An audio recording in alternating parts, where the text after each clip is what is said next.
ಓಂ ಶಾಂತಿ. ಇಂದಿನ ದಿನ ಬಾಪ್ ದಾದಾರವರು ನಮ್ಮ ಜೀವನದ ದಿನಚರಿಯ ಬಗ್ಗೆ ತಿಳಿಸ್ತಾ ಇದ್ದಾರೆ. ನಮ್ಮ ಜೀವನದ ಮೇಲೆ ಆಸಕ್ತಿ ಇರಬೇಕು ಅಂದ್ರೆ ಏನು? ನಮ್ಮ ದಿನಚರಿಯ ಮೇಲೆ ಆಸಕ್ತಿ ಇರಬೇಕು. ಏಕೆಂದ್ರೆ ದಿನಚರಿ ನಾವು ಏನ್ ಸೆಟ್ ಮಾಡ್ಕೊಳ್ತೀವಿ ಅಂದ್ರೆ ಮೆಂಟಲಿ ಮತ್ತು ಫಿಸಿಕಲಿ, ಬಾಹ್ಯ ದಿನಚರಿ ಮತ್ತು ಆಂತರ್ಯದ ದಿನಚರಿ. ಏಕೆಂದ್ರೆ ಬಾಹ್ಯದಲ್ಲಿ ನಾವ್ ಏನ್ ಟೈಮ್ ಟೇಬಲ್ ಸೆಟ್ ಮಾಡ್ಕೊಳ್ತೀವೋ ಅದಕ್ಕೆ ತಕ್ಕಂಗೆ ತಾನೇ ನಮ್ಮ ಮನಸ್ಸನ್ನ ನಾವು ಸೆಟ್ ಮಾಡ್ಕೊಳ್ತೀವಿ. ನಾವ್ ಬಾಹ್ಯದ ಯದ್ವಾ ತದ್ವಾ ಮಾಡಿದ್ರೆ, ಮನ್ಸಗ್ ಬಂದಂಗ್ ಮಾಡಿದ್ರೆ, ಹೆಂಗಾಗುತ್ತೋ ಹಂಗ್ ಮಾಡಿದ್ರೆ, ಯಾರ್ ಹೆಂಗ್ ಹೇಳ್ತಾರೋ ಯಾರ್ ಏನ್ ಮಾಡ್ತಾರೋ ಹಂಗ್ ಮಾಡ್ತಾ ಇದ್ರೆ ನಮ್ಮ ಆಂತರ್ಯದ ಒಂದು ಈಶ್ವರಿಯ ನಿಯಮಗಳ ದಿನಚರಿನಲ್ಲೂ ಬದಲಾಗ್ಬಿಡ್ತೀವಿ ನಾವು. ಅಂದ್ರೆ ಅದನ್ನ ಸರಿ ಮಾಡೋದಿಲ್ಲ. ಆದ ಕಾರಣದಿಂದ ಎಲ್ರೂ ಸಹ ಬೆಳಗಿನಿಂದ ಹಿಡಿದು ರಾತ್ರಿಯವರೆಗೆ ಬಾಬಾ ಹೇಳಿರುವಂತೆ ನಮ್ಮ ಈಶ್ವರಿಯ ಜೀವನದ ದಿನಚರಿಯನ್ನ ಸೆಟ್ ಮಾಡ್ಕೊಳ್ಬೇಕು.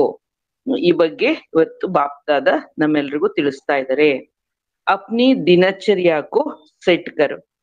ಅಭಿ ದೇಖೋ मधुबन इतना बड़ा कार्य है. दिनचर्या सेट होने के कारण चारों ओर के कार्य में सफलता तो पा रहे हैं. ಬಾಬಾ ತಿಳಿಸ್ತಾರೆ, ಈಗ ನಿಮ್ಮ ಟೈಮ್ ಟೇಬಲ್ ಅನ್ನ ನೀವು ಸೆಟ್ ಮಾಡ್ಕೊಳ್ಳಿ. ಅಂದ್ರೆ ನಾವು ಇಡೀ ದಿನದಲ್ಲಿ ಏನೇನು ಮಾಡ್ಬೇಕು ಅಂತಕ್ಕಂತಹದ್ದು ಮಧುಬನದಲ್ಲಿ ನಾವು ಹೋದಾಗ ನೋಡಿರ್ತೀವಲ್ಲ, ಬೆಳಗ್ಗೆ ಏಳೋದ್ರಿಂದ ಹಿಡಿದು ರಾತ್ರಿ ಮಲಗುವವರೆಗೂ ನಮ್ಮ ಟೈಮ್ ಟೇಬಲ್ ಅಲ್ಲಿ ಸೆಟ್ ಆಗಿರುತ್ತೆ. ಮಧುಬನದಲ್ಲಿ ಎಂತಹ ದೊಡ್ಡ ಕಾರ್ಯಗಳೇ ನಡೀತಾ ಇರುತ್ತೆ. ಕಾನ್ಫರೆನ್ಸ್ ನಡೆಯುತ್ತೆ, ಸಾವಿರಾರು ಜನ, 20,000 30,000 ಜನ ಕೆಲವೊಂದ್ಸಲ ಅಲ್ಲಿ ಸೇರಿರ್ತಾರೆ. ಆದ್ರೆ ಊಟ ಟೈಮ್ ಸರಿಯಾಗಿನೇ ಅಲ್ಲಿ ಅಡಿಗೆ ರೆಡಿ ಇರುತ್ತೆ. ಆಮೇಲೆ ಟೈಮ್ ಸರಿಯಾಗಿನೇ ಅಲ್ಲಿ ಫಂಕ್ಷನ್ಗಳು ನಡೆಯುತ್ತೆ, ಮುಗಿಯುತ್ತೆ. 99% ಅಥವಾ 95% ಎಲ್ಲಾ ಟೈಮ್ ಟೇಬಲ್ ಮಧುಬನದಲ್ಲಿ ಸರಿಯಾಗಿ ನಡೀತಾ ಇರುತ್ತಲ್ವಾ. ಅದೇ ರೀತಿ ಬಾಬಾ ತಿಳಿಸ್ತಾರೆ, ನಿಮ್ಮ ಮನೆಗಳಲ್ಲೇ ಇರಬಹುದು ಅಥವಾ ನೀವು ಎಲ್ಲೇ ಇರಬಹುದು, ನಿಮ್ಮ ದಿನಚರಿಯನ್ನ ನೀವು ಈಶ್ವರಿಯ ನಿಯಮ ಅಥವಾ ಬಾಬರವರ ಜ್ಞಾನದಲ್ಲಿ ಬಾಬಾ ಏನ್ ಹೇಳಿದಾರೋ ಅದಕ್ಕೆ ತಕ್ಕಂಗೆ ನಡೆಸ್ಕೊಳ್ಳಿ. ದಿನಚರ್ಯ ಸೆಟ್ ಹೋನೆ ಕೆ ಕಾರಣ ಚಾರೋ ಔರ್ ಕೆ ಕಾರ್ಯ ಮೇ ಸಫಲತಾ ಪಾ ರಹೆ ಹೇ. ಮಧುಬನದಲ್ಲಿ ದಿನಚರಿಯನ್ನ ಸೆಟ್ ಮಾಡ್ಕೊಂಡಿರೋದ್ರಿಂದ ಎಲ್ಲ ಕಡೆಯ ಒಂದು ಕಾರ್ಯದಲ್ಲಿ ಸಫಲತೆಯನ್ನ ಹೊಂದುತ್ತಾ ಇದ್ದಾರೆ. ನೋಡಿ, ಮೌಂಟ್ ಅಬುನಲ್ಲಿ ಪ್ರತಿಯೊಂದೂ ಸಹ ಟೈಮ್ ಅಂದ್ರೆ ಅದೊಂದು ದಿನಚರಿಯನ್ನ ಹೆಚ್ಚು 99% ಮೀರೋದಿನೇ ಇಲ್ಲ. ಅದನ್ನೆಲ್ಲ ಬಾಪ್ದಾದ ಮುರಳಿಯಲ್ಲಿ ಹೇಳಿರುವಂತಹ ವಾಣಿಯ ಆಧಾರದ ಮೇಲೆ ಮತ್ತೆ ಹಿರಿಯರೆಲ್ಲ ಕೂತ್ಕೊಂಡು ಮೀಟಿಂಗ್ ಮಾಡಿ ಆ ಟೈಮ್ ಟೇಬಲ್ನೆಲ್ಲ ಸೆಟ್ ಮಾಡಿರ್ತಾರೆ. ಆ ರೀತಿನಲ್ಲೇ ಆ ದಿನಚರಿ ಸಾಗ್ತಾ ಇರುತ್ತೆ. ಹಾಗೆ ನಾವು ನಮ್ಮ ಮನೆಗಳಲ್ಲಿ ಅಥವಾ ನಮ್ಮ ವಾಸಸ್ಥಳಗಳಲ್ಲಿ ನಮ್ಮ ಜೀವನದ ಉದ್ಧಾರಕ್ಕಾಗಿ, ಉನ್ನತಿಗಾಗಿ, ನಮ್ಮ ಜೀವನದ ಒಂದು ಅಲೌಕಿಕತೆಗಾಗಿ ದಿನಚರಿಯನ್ನ ನಾವು ಸೆಟ್ ಮಾಡ್ಕೊಂಡು ನಮ್ಮ ಜೀವನವನ್ನ ಸಫಲ ಮಾಡ್ಕೋಬೇಕು. ಕಾರ್ಯ ಬಡ್ ರಹಾ ಹೈ ಲೇಕಿನ್ ದಿನಚರ್ಯ ಸೆಟ್ ಹೋನೆ ಕಾರಣ ಕಾರ್ಯ ಟೀಕ್ ಹೋ ಜಾತಾ ಹೇ. ಕರ್ಮಕ್ಷೇತ್ರ ಮಧುಬನದಲ್ಲಿ ಹೆಚ್ಚುತ್ತಾ ಇದೆ. ನೋಡ್ತಾ ಇದ್ದೀವಿ ನಾವು, ದಿನೇ ಮಧುಬನದಲ್ಲಿ ಸಂಖ್ಯೆ ಬರ್ತಕ್ಕಂಥವ್ರು ಜಾಸ್ತಿ ಆಗ್ತಾ ಇದ್ದಾರೆ. ಆಮೇಲೆ ಅಲ್ಲಿಯ ಒಂದು ವ್ಯವಸ್ಥೆಗಳು, ಕಟ್ಟಡಗಳು, ಮತ್ತೆ ಅಲ್ಲಿ ನಡೀತಕ್ಕಂತಹ ಯಾವ್ದೆಲ್ಲ ಕಾನ್ಫರೆನ್ಸ್ಗಳಾಗಿರ್ಬಹುದು ಅಥವಾ ಇನ್ನೇನೋ ರಾಜಯೋಗ ಶಿಬಿರಗಳಿರಬಹುದು ಮತ್ತು ವಿಂಗ್ಸಿನ ಅನೇಕ ಕಾರ್ಯಕ್ರಮಗಳಿರಬಹುದು, ಅದು ನಡೀತಾನೆ ಇದೆ. ನೋಡ್ತಾ ಇರ್ತೀವಿ ಮಧುಬನದಲ್ಲಿ. ನೋಡಿ, ಇವಾಗ ಕರೋನಾ ಟೈಮಿಂದ ವಿಷಯ ಬಿಟ್ಬಿಡಿ, ಅದಕ್ಕಿಂತ ಮುಂಚಿಂದ ಜ್ಞಾಪಿಸ್ಕೊಳ್ಳಿ. ಜನ ಬರ್ತಾ ಇರ್ತಾರೆ, ಹೋಗ್ತಾ ಇರ್ತಾರೆ. ಎಲ್ಲ ಡಿಪಾರ್ಟ್ಮೆಂಟ್ನವರು ಸಹ ಅವರವರ ಕೆಲಸಗಳಲ್ಲಿ ಅವರವರು ಮಗ್ನರಾಗಿರ್ತಾರೆ. ಹೀಗೆ ಇದೆಲ್ಲ ಎಷ್ಟೇ ಕರ್ಮಕ್ಷೇತ್ರ ಕಾರ್ಯಕ್ಷೇತ್ರ ಹೆಚ್ಚುತ್ತಾ ಇದ್ರುನು ದಿನಚರಿಯನ್ನ ಸೆಟ್ ಮಾಡ್ಕೊಂಡಿರ್ತಾರೆ ಎಲ್ರು. ಆದ ಕಾರಣದಿಂದ ಕೆಲಸ ಕಾರ್ಯಗಳು ಸರಿಯಾಗಿ ಸಾಗ್ತಾ ಇರುತ್ತೆ ಅಂತ ಬಾಬಾ ಹೇಳ್ತಾರೆ. ಸಿರ್ಫ್ ಯೆ ಅಟೆನ್ಷನ್ ಸುಬಹ ಸೆ ರಾತ್ ತಕ್ ಅಪ್ನಾ ಫಿಕ್ಸ್ ಪ್ರೋಗ್ರಾಮ್ ಕಿ ಡೈಲಿ ಡೈರಿ ಬನಾವೋ. ಈಗ ಬಾಬಾ ತಿಳಿಸ್ತಾ ಇದ್ರೆ ಈಗೇನ್ ಮಾಡ್ಬೇಕು ಅಂದ್ರೆ ಕೇವಲ ಅಟೆನ್ಷನ್ ಇಟ್ಕೊಳ್ಳಿ, ನಿಮ್ಮ ದಿನಚರಿಯ ಕಡೆ ಅಟೆನ್ಷನ್ ಇಟ್ಕೊಳ್ಳಿ. ಬೆಳಗಿನಿಂದ ರಾತ್ರಿಯವರೆಗಿನ ನಿಮ್ಮ ಒಂದು ಪ್ರೋಗ್ರಾಮ್ ಅನ್ನ ಫಿಕ್ಸ್ ಮಾಡ್ಕೊಳ್ಳಿ. ಫಿಕ್ಸ್ಡ್ ಪ್ರೋಗ್ರಾಮ್ ಕಿ ಡೈಲಿ ಡೈರಿ ಬನಾವೋ. ಬೆಳಗಿನಿಂದ ರಾತ್ರಿವರೆಗೆ ನನ್ನ ಕಾರ್ಯ ಕ್ಷಮತೆ ಅನುಸಾರವಾಗಿ ನಾನೆಲ್ಲ ಏನ್ ಕಾರ್ಯಗಳನ್ನ ಕೆಲಸಗಳನ್ನ ಮಾಡ್ಬೇಕು ಅಂತ ಡೈರಿಯನ್ನ ನೀವು ನೋಟ್ ಮಾಡ್ಕೊಳ್ಳಿ. ಕ್ಯೋಂಕಿ ಜಿಮ್ಮೇವಾರ್ ಆತ್ಮಯೇ ಹೋ ರಿವಾಜಿ ಆತ್ಮಯೇ ನಹಿ. ಯಾತಕ್ಕೆ ಅಂದ್ರೆ ಬಾಬಾ ತಿಳಿಸ್ತಿದ್ದಾರೆ, ನೀವು ಜವಾಬ್ದಾರಿಯುತವಾದಂತಹ ಆತ್ಮಗಳಾಗಿದ್ದೀರಾ. ಅಂದ್ರೆ ಜಗತ್ತಿನಲ್ಲಿ ನಿಮಗೆ ಬಾಬಾ ಜವಾಬ್ದಾರಿಯನ್ನ ಕೊಟ್ಟಿದ್ದಾರೆ.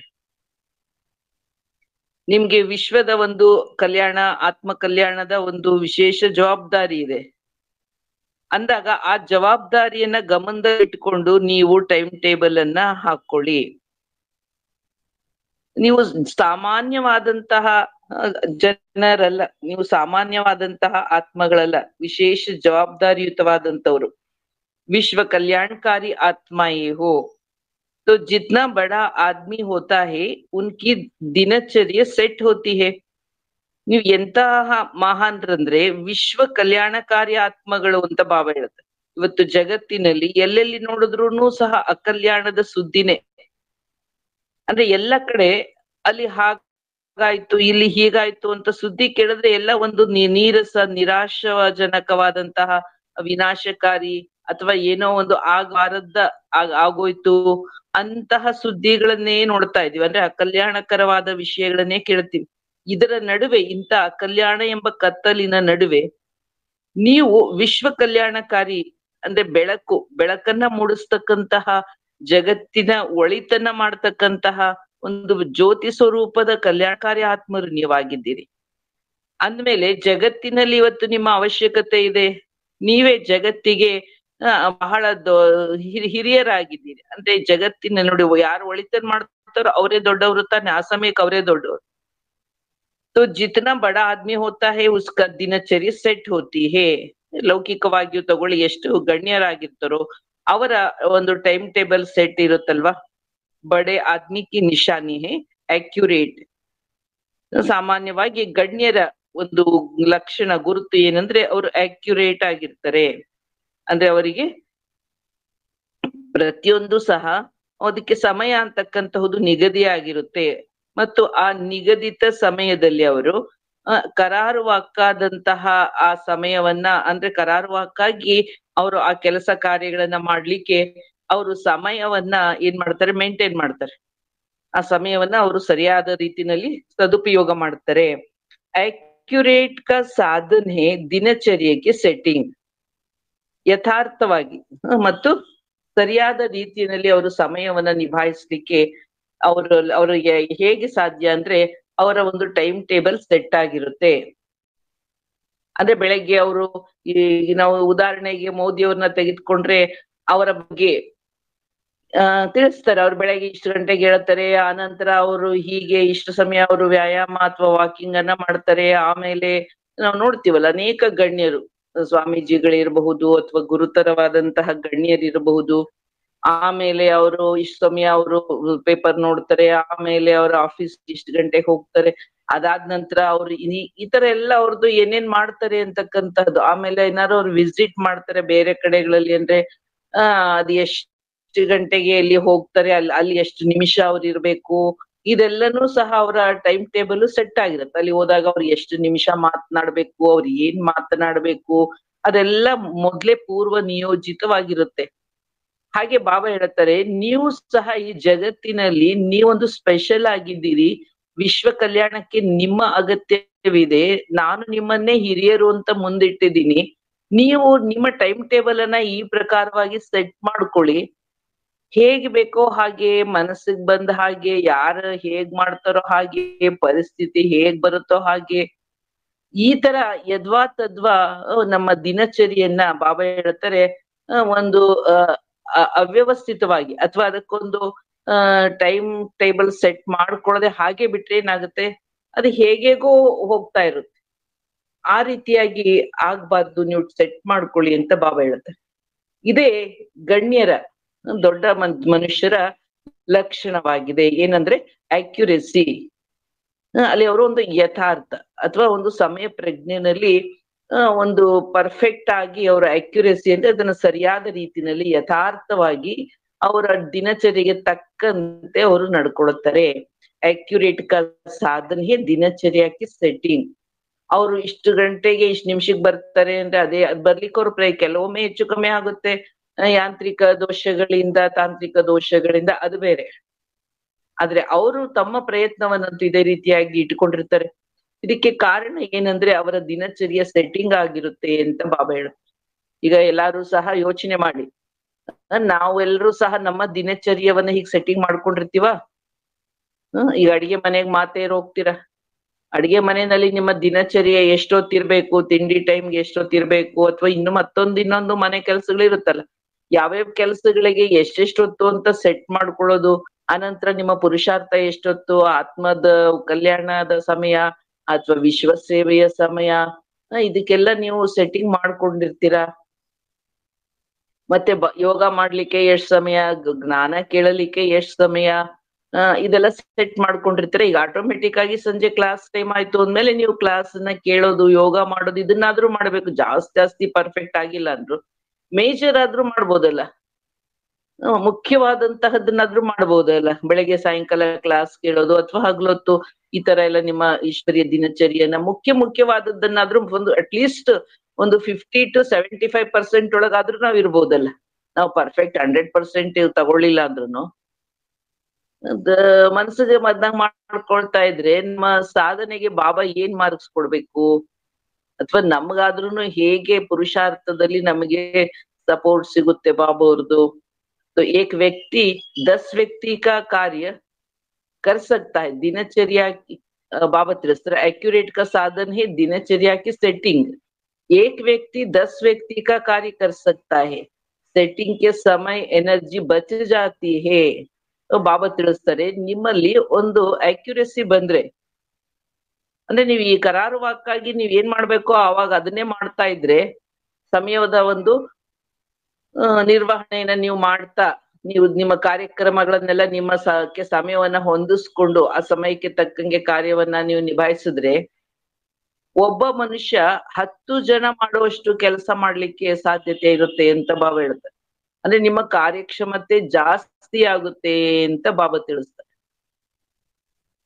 ಯೋಚನೆ ಮಾಡಿ, ಕಾರ್ಯಕ್ಷಮತೆ ಏನಾಗುತ್ತೆ, ಕಾರ್ಯದ ಒಬ್ಬ ಮನುಷ್ಯ ಮಾಡೋ ಕೆಲಸ 10 ಜನ ಮಾಡೋ ಕೆಲಸ ಒಬ್ಬರಿಂದ ಮಾಡಕ್ ಸಾಧ್ಯವಾಗುತ್ತೆ. ಆ ರೀತಿನಲ್ಲಿ ನಿಮ್ಮ ಕೆಲಸ ಮಾಡ್ತಕ್ಕಂತ ಕಾರ್ಯಕ್ಷಮತೆ ಅನ್ನೋದು ಹೆಚ್ಚುತ್ತೆ ಅಂತ ಬಾಬಾ ತಿಳಿಸ್ತಾರೆ. ಏಕೆಂದ್ರೆ ಇಲ್ಲಿ ಒಂದು ಡಿಸಿಪ್ಲಿನ್ ಇರುತ್ತೆ, ಮತ್ತೆ ನಿಮ್ಮ ಒಂದು ಲೆಕ್ಕಾಚಾರ ಇರುತ್ತೆ. ನಿಮ್ಮ ಬುದ್ಧಿಯಲ್ಲಿನೂ ಸಹ ಒಂದು ಆ ನಿರ್ದಿಷ್ಟ ಸಮಯದಲ್ಲಿ ಆ ನಿರ್ದಿಷ್ಟವಾದಂತಹ ಕೆಲಸನೇ ಮಾಡ್ಬೇಕು ಅಂದಾಗ ನಿಮಗೆ ಅದ್ರ ಬಗ್ಗೆ ಮಾತ್ರ ವಿಚಾರ ಬರ್ತಾ ಇರುತ್ತೆ. ಆಗ ನಿಮ್ಗೆ ಯಾವ್ದು ಗೊಂದಲ ಇರೋದಿಲ್ಲ, ಕನ್ಫ್ಯೂಸ್ ಇರೋದಿಲ್ಲ, ನೀವು ಮರೆಯೋದಿಲ್ಲ, ನಿಮ್ಗೆ ದ್ವಂದ್ವ ಇರೋದಿಲ್ಲ. ಅವಾಗ ನಿಮ್ಮ ಎನರ್ಜಿ ವೇಸ್ಟ್ ಆಗಲ್ಲ. ಆಗ ನಿಮ್ ಕೆಲಸ ಮಾಡ್ತಕ್ಕಂತ ಕ್ಷಮತೆ ಜಾಸ್ತಿ ಆಗುತ್ತೆ. ನೀವು ಪ್ಲಾನ್ ಮಾಡ್ಕೊಂಡಿಲ್ಲ, ದಿನಚರಿ ಹಾಕೊಂಡಿಲ್ಲ ಅಂದ್ರೆ ಒಂದ್ ಮಾಡ್ತಾ ಇದ್ರೆ ಇನ್ನೊಂದ್ ಕೆಲ್ಸದ ಕಡೆ ಗಮನ ಹೋಗ್ತಾ ಇರುತ್ತೆ. ನೀವು ಅಡಿಗೆ ಮನೆಯದ್ ಕೆಲಸ ಮಾಡ್ತಾ ಇದ್ರೆ ನೀವು ದಿನಚರಿ ಹಾಕೊಂಡಿರಲ್ಲ. ಅಯ್ಯೋ ಅವಾಗ ನಿಮ್ಗೆ ಹೊರಗಡೆ ವಿಷಯ ತಲೆ ಓಡುತ್ತೆ. ಅಯ್ಯೋ ಅಲ್ಲಿ ಹೋಗ್ಬೇಕಿತ್ತು, ಇಲ್ಲಿ ಹೋಗ್ಬೇಕಿತ್ತು, ಅಲ್ಲಿ ಹೊರಗಡೆ ಮಾಡ್ತಾ ಇದ್ರೆ ಒಳಗಡೆ ವಿಷಯ ಜ್ಞಾಪಕ ಬರುತ್ತೆ. ಅಯ್ಯೋ ಮನೆಯಲ್ಲಿ ಆ ಕೆಲಸ ಉಳ್ದೋಗಿದೆ, ಇದಂಗಾಗೋಗಿದೆ. ಅಂದ್ರೆ ಯಾವ್ದಕ್ಕೂ ಪ್ಲಾನ್ ಇಲ್ಲ ಅಂದ್ರೆ ಏಕಕಾಲದಲ್ಲಿ ಏನಾಗ್ಬಿಡುತ್ತೆ, ಒಂದ್ ಮಾಡಕ್ ಹೋಗ್ತಾ ಇದ್ರೆ ಇನ್ನೊಂದ್ ಕಡೆ ಗಮನ ಹೋಗ್ತಾ ಇರುತ್ತೆ. ಅದು ಮಾಡೋಣ, ಇದು ಮಾಡೋಣ ಅಂತ. ಅಲ್ಲಿ ಅದು ಪೂರ್ತಿ ಆಗೋದಿಲ್ಲ, ಇದು ಪೂರ್ತಿ ಆಗೋದಿಲ್ಲ. ಆಮೇಲೆ ಏನಾಗುತ್ತೆ, ಒಂದ್ ರೀತಿ ಕನ್ಫ್ಯೂಸ್ ಆಗೋಗ್ಬಿಡುತ್ತೆ. ಅವಾಗ ನಮ್ಗೆ ಎನರ್ಜಿ ಚೆದುರಿ ಹೋಗ್ಬಿಡುತ್ತೆ, ಕಾನ್ಸಂಟ್ರೇಷನ್ ಇರೋದಿಲ್ಲ. ಅವಾಗ ಕೆಲ್ಸಗಳೆಲ್ಲ ಏನ್ ಅನ್ಸುತ್ತೆ, ಏನೋ ಒಂದ್ ರೀತಿನಲ್ಲಿ ಗೋಜಿನಂತೆ ಅನ್ಸುತ್ತೆ, ಒಂದು ಪೇಚಾಟ ಆಗ್ಬಿಡುತ್ತೆ. ಆವಾಗ ಖುಷಿ ಕಡಿಮೆ ಆಗುತ್ತೆ, ಕೆಲ್ಸದ ಹೊರೆ ಜಾಸ್ತಿ ಇದೆ ಅಂತ ಅನ್ನಿಸ್ತಾ ಇರುತ್ತೆ. ಇದೆಲ್ಲ ನಮ್ಮಲ್ಲಿರ್ತಕ್ಕಂತಹ ಒಂದು ವ್ಯಕ್ತಿ ಮಾಡ್ತಕ್ಕಂತಹ ಕೆಲಸದ ಕ್ಷಮತೆನೂ ಕ್ಷೀಣಿಸ್ಬಿಡುತ್ತೆ. ಅದು ಇದು ಅದು ಅಂತ ಎಲ್ಲ ಏಕಕಾಲದಲ್ಲಿ ಎಲ್ಲ ತಲೆಗೆ ಹಾಕೊಳ್ಳೋದು, ಎಲ್ಲಾ ವಿಷಯಕ್ಕೂ ಗಮನ ಕೊಡೋದು ಮಾಡ್ತಾ ಇದ್ರೆ, ಏಕೆಂದ್ರೆ ನಾವು ಟೈಮ್ ಟೇಬಲ್ ಹಾಕೊಂಡಿರೋದಿಲ್ಲ ಅಂತ ಇಟ್ಕೊಳ್ಳಿ. ಅವಾಗ ನಾವು ಸಮಯವನ್ನ ಹಾಗೆ ಮಾತುಕತೆನಲ್ಲೋ ಅಥವಾ ಅವರ ನಿದ್ರೆನಲ್ಲೋ, ಟಿವಿನಲ್ಲೋ, ಫೋನ್ನಲ್ಲೋ ಸಮಯ ಹಾಳು ಮಾಡ್ಬಿಟ್ರೆ, ಆಗ ನಮ್ಗೆ ಸಮಯ ಕಡಿಮೆ ಆಗಿ ಒಂದೇ ಸಲ ಆ ಯಾವ್ದೋ ಕೆಲ್ಸಕ್ಕೆ ಹೋಗ್ತೀವಿ, ಆಗ ಇನ್ನು ಉಳಿದಿದ್ ಕೆಲ್ಸಗಳೆಲ್ಲ ಜ್ಞಾಪಕ ಬರ್ತಾ ಇರುತ್ತೆ. ಹೀಗೆ ಎಲ್ಲ ಸಮಯದ ಏರುಪೇರು ಆಯ್ತಂದ್ರೆ ನಮ್ಮ ಜೀವನದಲ್ಲಿ ಕ್ಷಮತೆ ಕಡಿಮೆ, ಕೆಪಾಸಿಟಿ ಏನಿರುತ್ತೋ ಅದು ಕಡಿಮೆ ಆಗ್ಬಿಡುತ್ತೆ. ಅದಕ್ಕೋಸ್ಕರನೇ ನೀವು ಪ್ಲಾನ್ ಮಾಡ್ಕೊಳ್ಳಿ ಅಂತ ಬಾಬಾ ಹೇಳ್ತಾರೆ. ಸೆಟ್ಟಿಂಗ್ ಕೆ ಸಮಯ ಎನರ್ಜಿ ಬಚ್ ಜಾತಿ ಹೈ. ನೀವು ಅದನ್ನೆಲ್ಲ ಸೆಟ್ ಮಾಡ್ಕೊಂಡ್ರಿ, ಇದ್ ಮಾಡ್ಬೇಕು, ಇದಾದ್ಮೇಲೆ ಅದ್ ಮಾಡ್ಬೇಕು ಅಂದ್ರೆ ಏನಿದೆ ತಿಳ್ಕೊಳ್ಳಿ. ನಾವ್ ಇಷ್ಟು ದಿವಸದಿಂದ ಮಾಡ್ತಾ ಇಲ್ಲ ಅಂದ್ರೆ ಈಗ ಶುರು ಮಾಡಿದ್ರೆ ಮತ್ತೆ ಸ್ವಲ್ಪ ಸಮಯದ ನಂತರ ಅದು ಸೆಟ್ ಆಗ್ಬಿಡುತ್ತೆ. ಅವಾಗ ನಿಮ್ಮ ಎನರ್ಜಿನೂ ಉಳಿತಾಯ ಆಗುತ್ತೆ. ಇಸ್ಕೆ ಕಾರಣ್ ಏಕ್ ಕೆ ಬಜಾಯ್ 10 ಕಾರ್ಯ ಹೋ ಜಾತೆ ಹೇ. ಈಗ ನೀವು ಟೈಮ್ ಟೇಬಲ್ ಸೆಟ್ ಮಾಡ್ಕೊಳ್ಳಿ, ನೋಡಿ ಅವಾಗ ನಿಮ್ಮ ಎನರ್ಜಿ, ನಿಮ್ಮ ಆತ್ಮಶಕ್ತಿ, ನಿಮ್ಮ ದೈಹಿಕ ಶಕ್ತಿ, ಮನೋಬಲ, ಶರೀರ ಬಲ ಎರಡೂ ಸಹ ನಿಮ್ಗೆ ಉಳಿತಾಯವಾಗುತ್ತೆ. ಆಮೇಲೆ ನೀವು ಒಬ್ರೇ ಇದ್ರುನು ಒಂದು ಕೆಲಸ ಮಾಡುವಂತವ್ರು 10 ಕೆಲಸ ನೀವು ಮಾಡ್ಲಿಕ್ಕೆ ಸಾಧ್ಯತೆ ಇದೆ ಅಂತ ಬಾಬಾ ತಿಳಿಸ್ತಾರೆ. ಒಂದು ಕೆಲಸ ಮಾಡೋದು ಬದಲಾಗಿ ನೀವು 10 ಕೆಲಸ ನಿಭಾಯಿಸ್ಬೋದು. ಯಾಕೆಂದ್ರೆ ನಿಮ್ಮ ಮೈಂಡ್ ಅಲ್ಲಿ ಒಂದು ಕ್ಲಾರಿಟಿ ಇರುತ್ತೆ, ಒಂದು ನಿಮ್ಗೆ ಕಾನ್ಫಿಡೆನ್ಸ್ ಬರುತ್ತೆ, ಒಂದು ಸ್ಪಷ್ಟತೆ ಇರುತ್ತೆ. ಅವಾಗ ಆ ಏನ್ ಕೆಲಸ ಮಾಡ್ತಿರೋ ಅಲ್ಲಿ ಮಾತ್ರ ನಿಮ್ಮ ಎನರ್ಜಿ ಫ್ಲೋ ಆಗುತ್ತೆ. ಇಲ್ಲಾಂದ್ರೆ ಕೆಲಸ ಒಂದ್ ಮಾಡ್ತಿರ್ತೀವಿ, ನಮ್ಮ ಕಾನ್ಸಂಟ್ರೇಷನ್ ಬೇರೆ ಕಡೆ, ನಮ್ ಗಮನ ಬೇರೆ ಕಡೆ ಹೋಗ್ಬಿಡುತ್ತೆ. ಅಯ್ಯೋ ಅದು ಮಾಡ್ಬೇಕಿತ್ತು, ಅವಾಗ ಕೆಲಸ ಇಲ್ಲಿ ಎನರ್ಜಿ ಬೇರೆ ಕಡೆ ಫ್ಲೋ ಆಗ್ಬಿಟ್ರೆ ಈಗ ಮಾಡ್ತಾ ಇರೋ ಕೆಲ್ಸದ ಕಡೆನೂ ಏನಾಗುತ್ತೆ, ಖುಷಿ ಕಳ್ಕೊಂಡ್ಬಿಡುತ್ತೆ. ಈ ಕೆಲಸ ಬಿಟ್ಟು ಅಲ್ಲಿ ಹೋಗೋದು, ಈ ತರ ಈ ಬಾಬಾ ಹೇಳ್ತಾರೆ, ಈ ದ್ವಂದ್ವವಾದಂತಹ ಮನಸ್ಥಿತಿಯಲ್ಲಿ ನೀವು ಕೆಲಸ ಮಾಡಿದ್ರೆ ಕೆಲ್ಸಗಳು ನಿಮ್ದು ಸಾಗೋದಿಲ್ಲ. ಆದ್ರೆ ಅವಾಗ ಅದಕ್ಕಾಗಿ ನೀವು ಏನಾದ್ರೂ ಟೈಮ್ ಟೇಬಲ್ ಸೆಟ್ ಮಾಡ್ಕೊಂಡ್ ಮಾಡಿದ್ರೆ ನೀವು ಒಂದ್ ಮಾಡೋ ಕೆಲಸ 10 ಮಾಡಿ ಮುಗಿಸ್ಬಲ್ರಿ. ಏನ್ ಅನ್ನಿಸ್ತಾ ಇದೆ ಎಲ್ಲರಿಗೂನು? ನಾವ್ ಅನ್ಕೊಂಡಿದೀವಿ ನಾವೆಲ್ಲ ಟೈಮ್ ಟೇಬಲ್ ಸೆಟ್ ಮಾಡ್ಕೊಂಡೇ ಮಾಡ್ತಾ ಇದ್ದೀವಿ ಅಂತ. ಆದ್ರೂನು ಸಹ ಸೂಕ್ಷ್ಮದಲ್ಲಿ ನೋಡ್ರಿ, ನಾವ್ ಈ ತರ ಕರಾರುವಕ್ಕಾಗಿ ಅಥವಾ ನಿರ್ದಿಷ್ಟವಾಗಿ ನಾವು ಇಟ್ಕೊಂಡು ಪ್ಲಾನ್ ಮಾಡ್ಕೊಂಡು ಮಾಡಿರೋದಿಲ್ಲ. ಅದರಿಂದ ಇದ್ರಲ್ಲೇ ಗೊತ್ತಾಗುತ್ತೆ ನಮ್ಮಲ್ಲಿ ಕೆಲಸ ಮಾಡುವಂತ ಕಾರ್ಯಕ್ಷಮತೆ ಹೆಚ್ಚಿದೆಯೋ ಕಡಿಮೆ ಇದೆಯೋ, ಕಡಿಮೆ ಆಗ್ತಾ ಇದೆಯೋ ಹೆಚ್ಚಾಗ್ತಾ ಇದೆಯೋ ಅದ್ರ ಮೇಲೆ ಗೊತ್ತಾಗ್ಬಿಡುತ್ತೆ. ಆಮೇಲೆ ನಾವ್ ಅನ್ಕೊಳ್ತೀವಿ ಯಾಕೋ ನಮ್ಗೆ ಆಯಾಸ ಇದೆ, ಯಾಕೋ ನನಗೆ ಸುಸ್ತಿದೆ, ಯಾಕೋ ನನಗೆ ವಯಸ್ಸಾಯ್ತು, ಹೀಗ ಅನ್ಕೊಳ್ತಾ ಹೋಗ್ತೀವಿ ಹೊರತು ನಮ್ ಟೈಮ್ ಟೇಬಲ್ ನಾವ್ ಸೆಟ್ ಮಾಡ್ಕೊಳ್ಳದೆ ಇರೋದಕ್ಕೆ ನಾವ್ ಏರುಪೇರು ಮಾಡ್ಕೊಂಡಿದ್ದಕ್ಕೆ ಹೀಗಾಗಿದೆ ಅಂತ ನಾವ್ ತಿಳ್ಕೊಳ್ಳೋದಿಲ್ಲ. ಈ ಟೈಮ್ ಟೇಬಲ್ ಸೆಟ್ಟಿಂಗ್ ಎಲ್ಲಾ ವಿಷಯದಲ್ಲೂ, ಕೆಲಸ ಕಾರ್ಯದ ವಿಷಯದಲ್ಲಾಗ್ಬಹುದು, ಆಹಾರ ಪಾನೀಯಗಳ ವಿಷಯಲಾಗಬಹುದು, ಅಥವಾ ನಿಮ್ಮ ನಿದ್ರೆ ಮತ್ತು ವಿಶ್ರಾಂತಿಯ ವಿಷಯದಲ್ಲಾಗಬಹುದು, ಎಲ್ಲದಕ್ಕೂ ಒಂದು ಟೈಮ್ ಟೇಬಲ್ ಇರ್ಬೇಕು. ಈಗ ನಾವು ಕೆಲವು ನೋಡಿ ವಯಸ್ಸಾದವರು ರಾತ್ರಿ ನಿದ್ರೆ ಬರಲ್ಲ ಅಂತಾರೆ, ಅಂತವ್ರು ನೋಡಿದ್ರೆ ಹಗಲು ನಿದ್ರೆ ಮಾಡ್ತಾ ಇರ್ತಾರೆ ಚೆನ್ನಾಗಿ. ಅವಾಗ ರಾತ್ರಿ ಹೇಗೆ ಬರುತ್ತೆ?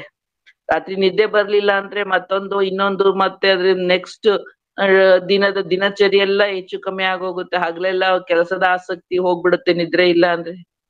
ಈ ತರ ಪ್ರತಿಯೊಂದು ವಿಷಯದಲ್ಲೂ ಸಹ ನಾವು ಟೈಮ್ ಟೇಬಲ್ ಅನ್ನ ಸೆಟ್ ಮಾಡ್ಕೊಂಡ್ರೆ ಒಳ್ಳೇದು ಅಂತ ಬಾಬಾ ತಿಳಿಸ್ತಾರೆ.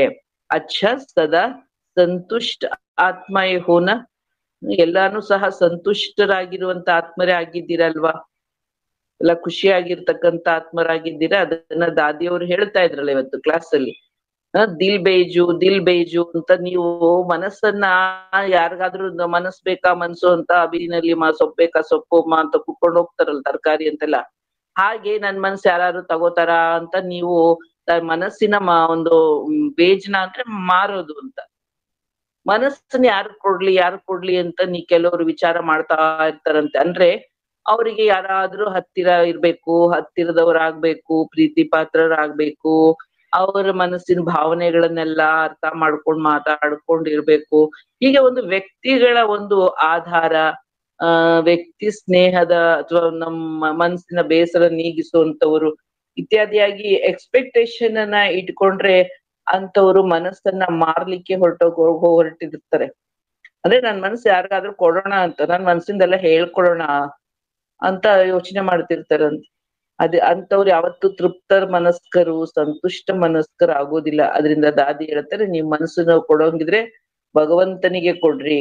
ಆಗ ನಿಮಗೆ ನೋಡಿ ನಿಮ್ಮ ಖುಷಿಗೆ, ನಿಮ್ಮ ಸಂತೋಷಕ್ಕೆ ಮಿತಿನೇ ಇರೋದಿಲ್ಲ. ಸದಾ ಬಾಪ್ ಕೆ ಸಾಥ್ अर्थात सदा संतुष्ट बाप और सदा कंबाइंड हो तो कंबाइंड की शक्ति इतनी बड़ी है, एक कार्य के बजाय 1000 कार्य कर सकते हो. ಈಗ ನೀವು ಸಂತುಷ್ಟ ಆತ್ಮರಾಗಿರಿ, ಯಾವಾಗ್ಲೂ ಸಹ ಬಾಬಾವರ ಜೊತೆಲಿರಿ. ಬಾಬಾ ಅವ್ರನ್ನ ಜೊತೆ ಮಾಡ್ಕೊಂಡ್ರೆ ನೀವು ಸದಾ ಸಂತುಷ್ಟ ಅಂತ ದಾದಿ ತಿಳಿಸ್ತಾ ಇದೆ. ಬಾಬನ ಜೊತೆ ಇದ್ರೆ ಬಾಬಾ ತಿಳಿಸ್ತಾ ಇದಾರೆ, ಬಾಬಾ ನಿಮ್ ಜೊತೆಗಾರ ಅಂತ ಬಾಬನ್ ಮಾಡ್ಕೊಂಡ್ರಿ ಅಂದ್ರೆ ನೀವ್ ಯಾವಾಗ್ಲೂ ಖುಷಿಯಾಗಿರ್ತೀರ. ಬಾಬನ್ ಜೊತೆಗಾರ ಮಾಡ್ಕೊಂಡಿದ್ದೀರಲ್ವಾ.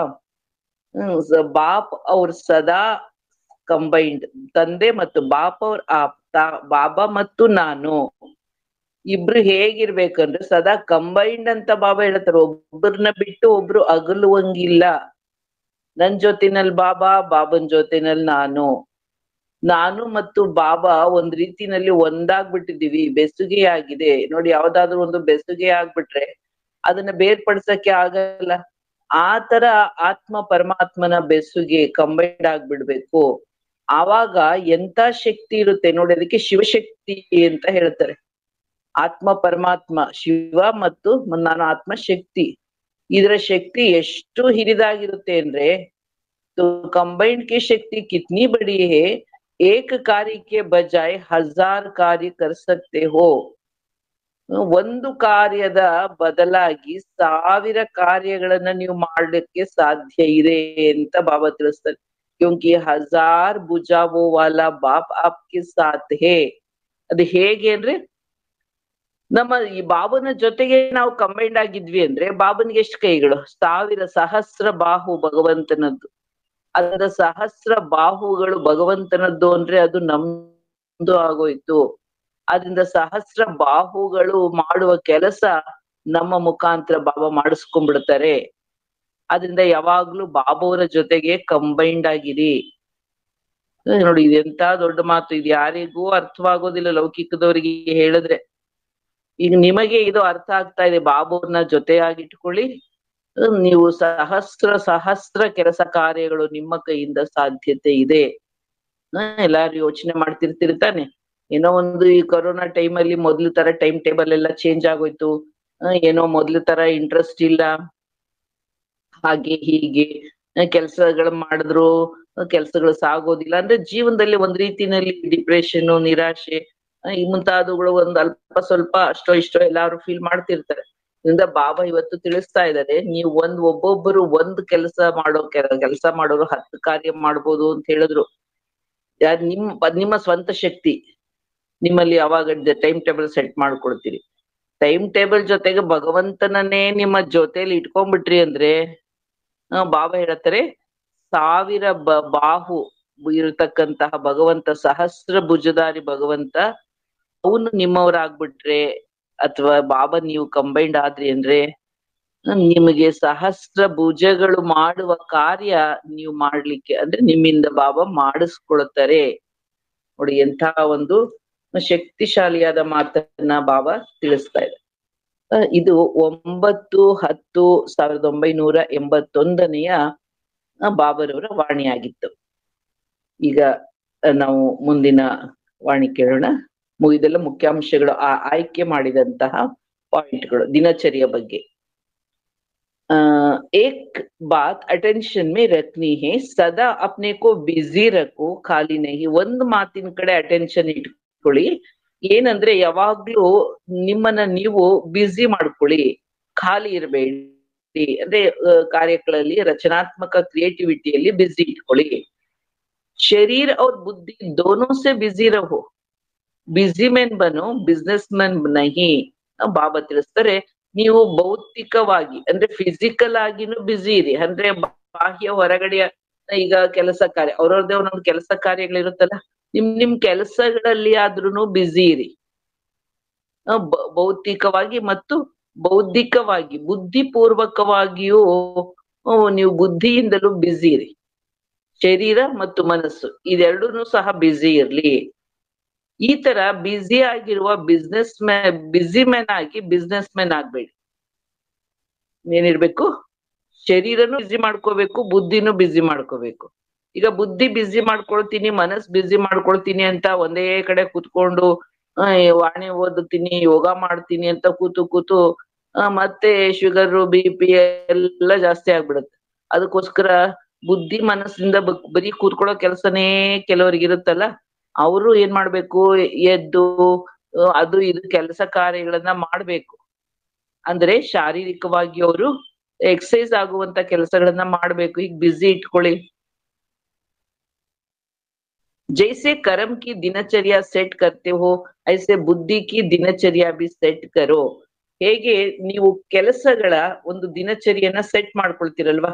ಈಗ ಪ್ರತಿಯೊಬ್ಬರಿಗೂ ಗೊತ್ತಿರುತ್ತಲ್ಲ, ಅವರವರ ಬೆಳಗಾಗಿ ಎದ್ದು ಏನೇನ್ ಮಾಡ್ತೀನಿ ಅದ್ ಮಾಡ್ಬೇಕು ಇದ್ ಮಾಡ್ಬೇಕು.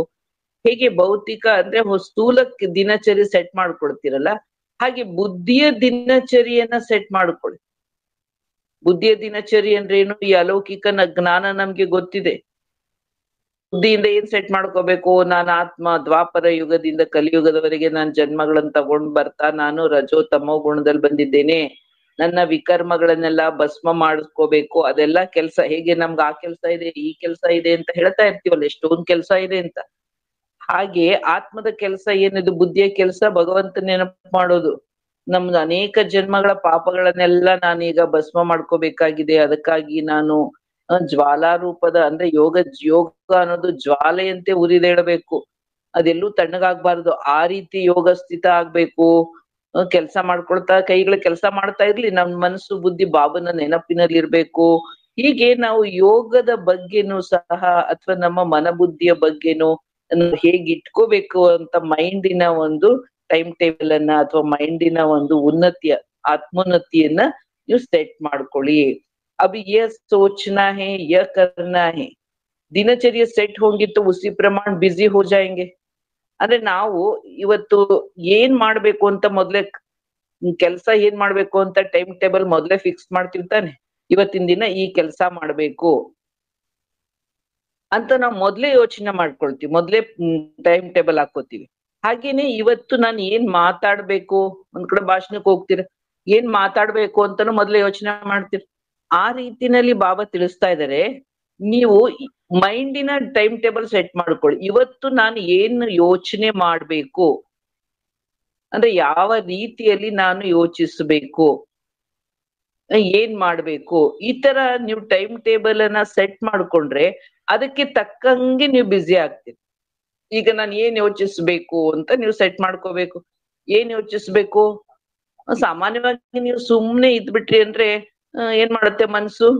ಹಳೆ ವಿಷಯ, ನಾನ್ ಸ್ವಲ್ಪ ಜ್ಞಾನ, ಯೋಗ, ವಾಣಿ ಅದು ಆಯ್ತು. ಅದೆಲ್ಲ ಮುಗಿದ್ಮೇಲೆ ಹಳೆ ಘಟಿಸುವುದಂತಹ ಘಟನೆಗಳನ್ನೆಲ್ಲ ಮೆಲ್ಕ್ ಹಾಕಕ್ ಶುರು ಮಾಡುತ್ತೆ ಮನ್ಸು. ಅವತ್ ಹಿಂಗಾಗಿತ್ತು, ಇವತ್ ಹಂಗಾಗಿತ್ತು, ಅವ್ರು ಹಿಂಗ ಮಾಡಿದ್ರು. ಅವಾಗ ಏನಾಗುತ್ತೆ ಮನ್ಸು ಒಂದ್ ಸ್ವಲ್ಪ ನಿರಾಶೆನಲ್ಲಿ ಬರ್ಲಿಕ್ಕೆ ಶುರು ಆಗುತ್ತೆ. ಹೌದಾ, ಅವರೆಲ್ಲ ಹಂಗ್ ಮಾಡ್ಬಿಟ್ಟಿದಾರೆ, ನನಗೆ ಹಂಗಿಂದ್ರು ಹಿಂಗಂದ್ರು ಅಂತ ಸ್ವಲ್ಪ ಆಸಕ್ತಿ ಅನ್ನೋದು ಕಡಿಮೆ ಆಗೋಗ್ಬಿಡುತ್ತೆ. ಅದಕ್ಕೋಸ್ಕರ ನಾನು ಏನ್ ಯೋಚಿಸ್ಬೇಕು ಅಂತನೂ ನೀವು ಮೊದ್ಲು ಸೆಟ್ ಮಾಡ್ಕೊ. ಏನ್ ಯೋಚಿಸ್ಬೇಕು? ಕಳೆದು ಹೋದಂತಹ ಯಾವುದೇ ಘಟನೆಗಳನ್ನ, ಕಹಿ ಘಟನೆಗಳನ್ನ ನಾನು ಅದು ಜೀವನದಲ್ಲಿ ನಡೆದಿತ್ತು ಅನ್ನೋದನ್ನ ಕಂಪ್ಲೀಟ್ ಆಗಿ ಮರೆತು ಬಿಡ್ಬೇಕು. ಹೇಗೆ ನಮ್ಗೆ ಪೂರ್ವ ಜನ್ಮಗಳ ವಿಷಯ ಆಗ್ಬಾರದೇನೋ ಆಗಿರ್ಬಹುದು ಹಿಂದಿನ ಜನ್ಮದಲ್ಲಿ, ಅದು ನಮ್ಗೇನು ನೆನಪಿಲ್ಲ ಅಲ್ವಾ? ಹಾಗೇನೆ ನಂದು ಹೊಸ ಜೀವನ, ಇವತ್ತು ಸೂರ್ಯೋದಯ ಆಯ್ತು ಅಂದ್ರೆ ನನ್ನ ಜೀವನದ ಹೊಸ ಪುಟ ಆರಂಭವಾಯ್ತು. ಈ ನನ್ನ ಹೊಸ ಪುಟದಲ್ಲಿ ನಾನು ಆನಂದಕರವಾದಂತಹ ವಿಷಯಗಳನ್ನೇ ಬರ್ಕೊಳ್ತೀನಿ, ಅಂದ್ರೆ ಯೋಚಿಸ್ತೀನಿ. ನಾನು ಒಂದು ಕ್ರಿಯೇಟಿವ್ ಆಗಿನೇ ನಡ್ಕೊಳ್ತೀನಿ. ನನ್ನ ಇವತ್ತಿನ ದಿನದ ಒಂದು ದಿನಚರ್ಯ ಅನ್ನೋದು ಸುವರ್ಣಾಕ್ಷರಗಳಲ್ಲಿ ಬರೆದುವಂಗಿರ್ಬೇಕು. ಅಂದ್ರೆ ನಾನು ಒಳ್ಳೆಯ ಆಲೋಚನೆಗಳನ್ನ ಮಾಡ್ಬೇಕು. ಈ ತರದಲ್ಲಿ ನಾನು ಏನ್ ಆಲೋಚನೆ ಮಾಡ್ಬೇಕು? ಸಕಾರಾತ್ಮಕ. ಏನ್ ಆಲೋಚನೆ ಮಾಡ್ಬೇಕು ಅಂದ್ರೆ ಏನ್ ಮಾಡೋದು? ಕಷ್ಟಗಳೆಲ್ಲ ಇದೆಯಲ್ಲ ಅಂದ್ರೆ ಅವೆಲ್ಲ ಇದ್ದೇನೆ ಪ್ರಪಂಚದಲ್ಲಿ. ನಾನು ಅವುಗಳ ಮಧ್ಯೆ ಪಾಸಿಟಿವ್ ಥಿಂಕಿಂಗ್, ಸಕಾರಾತ್ಮಕವಾಗಿ ನಾನು ಆಲೋಚಿಸೋದು ಮತ್ತು ನನಗೂ ಅನ್ಯರಿಗೂ ಕ್ಷೇಮಕರವಾದದ್ದನ್ನೇ ಆಲೋಚಿಸೋದು. ಮತ್ತೆ ಬಾಬಾವ್ರನ್ನ ಜೊತೆಗೆ ಇಟ್ಕೊಂಡು ಮುರಳಿಯ ಆಧಾರದಿಂದ ಆಲೋಚಿಸೋದು. ಈ ಆಲೋಚಿಸೋದ್ರ ವಿಷಯದಲ್ಲಿ ಮಾತ್ರ ಯಾರನ್ನು ಫಾಲೋ ಮಾಡಬಾರ್ದು. ಏಕೆಂದ್ರೆ ಇದು ಒಂದು ಸಾಂಕ್ರಾಮಿಕ ರೋಗ. ಅವ್ರು ನನ್ನ ಬಗ್ಗೆ ಕೆಟ್ಟದಾಗಿ ಆಲೋಚಿಸ್ತಾ ಇದಾರೆ ಅಂತ ನಮ್ಗ್ ಗೊತ್ತಾಗ್ತಿದಂಗ್ ನಮ್ಗೂನು ಅದು ಆ ಸಾಂಕ್ರಾಮಿಕ ರೋಗ ನಮಗೂ ಅಂಟ್ಬಿಡ್ತದೆ. ಕೊರೋನಾ ಅಂದ್ರೆ ವ್ಯಕ್ತಿಗಳ ಹತ್ರ ಹೋದ್ರೆ ನಮಗ್ ಬರ್ಬೋದು. ಆದ್ರೆ ಈ ಆಲೋಚನೆ ಅನ್ನುವಂತಹ ಕರೋನಾ ಸಾಂಕ್ರಾಮಿಕ ಅನ್ನೋದು, ಅದು ನಾವ್ ಇಲ್ಲೇ ಒಂದೇ ಕಡೆ ಕುತ್ಕೊಂಡು ಅವ್ರು ನಮ್ಗೆ ಯಾವತ್ತಿಂದೋ ಜ್ಞಾಪಿಸ್ಕೊಂಡು ಅಥವಾ ಯಾರೋ ಏನೋ ಹಿಂಗಂದ್ರು ಅಂತ ಜ್ಞಾಪಿಸ್ಕೊಂಡ್ರೆ ನಮ್ಗೆ ಏನಾಗುತ್ತೆ? Action and reaction.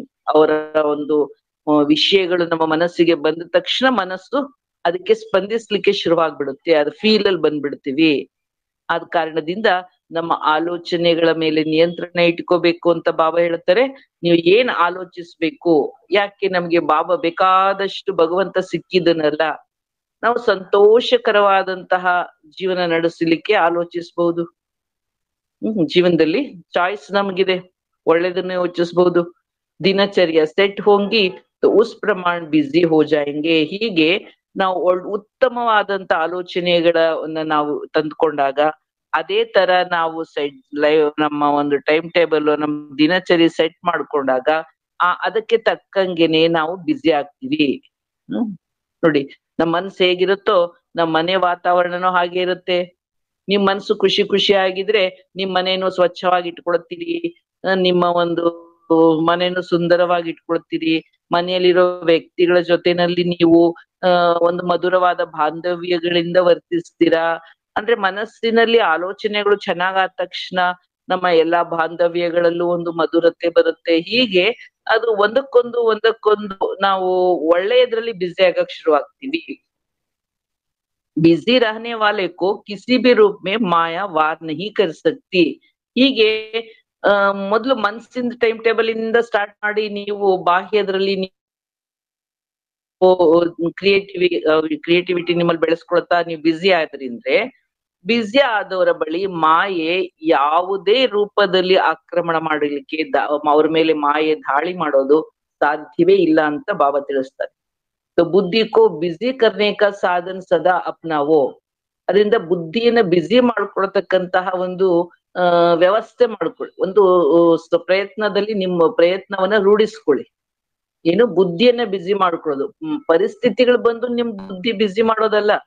ಏನೋ ಕಷ್ಟ ಬಂದ್ಬಿಡ್ತು, ಈ ಸಮಸ್ಯೆ ಬಂದ್ಬಿಡ್ತು, ಪ್ರಾಬ್ಲಮ್ ಬಂದ್ಬಿಡ್ತು, ಅವಾಗ ನಮ್ ಬುದ್ಧಿ ಅದ್ರಲ್ಲೇ ಬ್ಯುಸಿ ಆಗ್ಬಿಡುತ್ತೆ.